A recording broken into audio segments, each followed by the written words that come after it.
Next stop, Paris. We spend 3 days and nights here in this beautiful city, the capital of France. The Eiffel Tower, the most recognizable monument in the world, and the Louvre Museum, probably the finest collection of art anywhere in the world.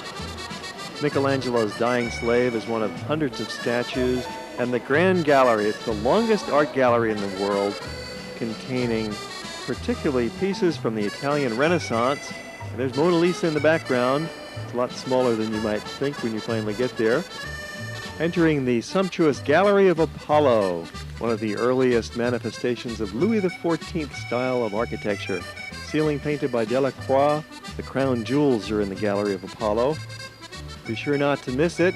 And around the corner you'll find classical Greek bronzes and the Egyptian collection. Winged Victory, Venus de Milo, the courtyards that were formerly offices until a few years ago now converted into an expanded Louvre Museum, and one of the true crowning glories is the apartments of Napoleon III. The Grand Salon was used for official state celebrations and receptions. Its original furniture is in the style of Louis XV. These apartments were built for Napoleon III, who was the Emperor of France, who completed the construction of the Louvre, and this was his home. For the last 100 years, this elaborate wing was used as offices by the French Ministry of Finance. It's been open to the public since 1993 in the Richelieu wing. Another relatively new art museum in Paris is the Musée d'Orsay. It's been open for nearly 10 years now. Formerly a train station, it now holds the greatest collection of Impressionism.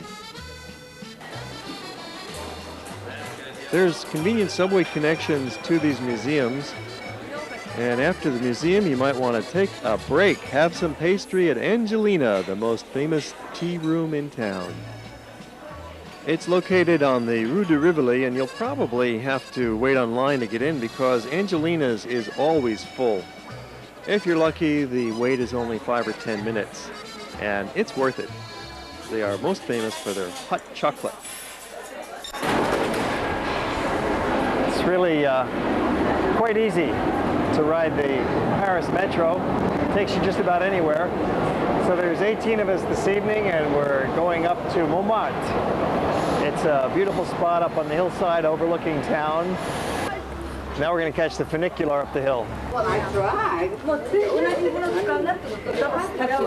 So we're now at the funicular at Montmartre, and it's easier to ride up the hill than to walk up the hill.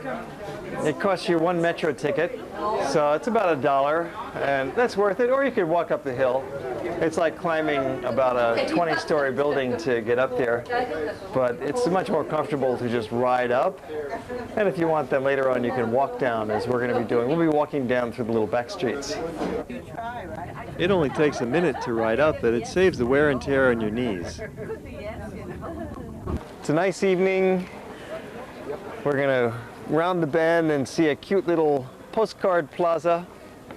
Place de Terre. It looks like it's come right out of a painting by one of the artists.